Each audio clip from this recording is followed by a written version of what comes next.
कलसी भरल गंगा जी के जल से, कलसी भरल गंगा जी के जल से नहवाई ऐनी हो, ये नहवाई ऐनी हो।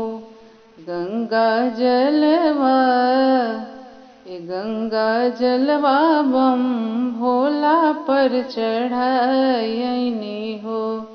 गंगा जलवा बम भोला पर चढ़ाई ऐनी हो।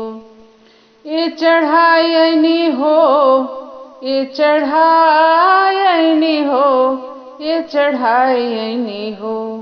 अपना भोला के, ये अपना भोला के गंगा जल से नहवाई ऐनी हो। अपना भोला के गंगा जल से नहवाई ऐनी हो। जाई जंगल वाले ऐनी बेल पतिया, जाई जंगल वाले ऐनी बेल पतिया। रगड़ी रगड़ी पीसी भंगिया के पतिया, रगड़ी रगड़ी पीसी भंगिया के पतिया। इखियाई ऐनी हो, इखियाई ऐनी हो। अपना भोला जी के, ये अपना भोला जी के भंगिया खियाई ऐनी हो। अपना भोला जी के भंगिया खियाई ऐनी हो। खियाई ऐनी हो, हम खियाई ऐनी हो, ये हम चढ़ाई ऐनी हो। बेल पतिया, ये बेल पतिया अपना भोला पर चढ़ाई ऐनी हो। बेल के पतिया अपना भोला पर चढ़ाई ऐनी हो। जाई के ले ऐनी हम गैया के दूधवा, जाई के ले ऐनी हम गैया के दूधवा। कलसी भरल रहे उखिया के रसवा, कलसी भरल रहे उखिया के रसवा। ये पियाई ऐनी हो, ये पियाई ऐनी हो। अपना भोला के, ये अपना भोला के हम रसवा पियाई ऐनी हो। अपना भोला जी के रसवा पियाई ऐनी हो। पियाई ऐनी हो, हम पियाई ऐनी हो, हम पियाई ऐनी हो। गैया दूधवा, ये गैया दूधवा अपना शिव जी पर चढ़ाई ऐनी हो।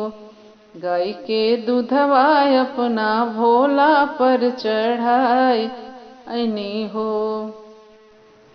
अक्षत चंदन धतुरा के फूलवा, अक्षत चंदन धतुरा के फूलवा। अगर चंदन गैया के घिउआ, अक्षत चंदन धतुरा के फूलवा। अगर चंदन गैया के घिउआ, ये चढ़ाई ऐनी हो, ये चढ़ाई ऐनी हो। बम भोला के, ये बम भोला के चंदन माँ लगाई ऐनी हो। शिव भोला के चंदन माँ चढ़ाई ऐनी हो। लगाई ऐनी हो, हम लगाई ऐनी हो, हम लगाई ऐनी हो, ये हम लगाई ऐनी हो। अपना भोला के, अपना भोला जी के आरती उतारी ऐनी हो। अपना भोला जी के आरती उतारी ऐनी हो। ये उतारी ऐनी हो, ये उतार ऐनी हो, ये उतारी ऐनी हो। अपना भोला जी, ये अपना भोला जी के आरती उतारियनी हो।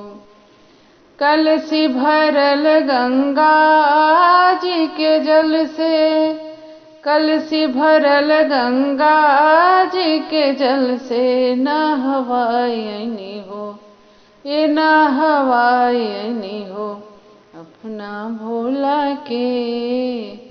ये अपना भोला जी के सुंदर हम सजायनी हो, अपना भोला जी के सुंदर हम सजायनी हो।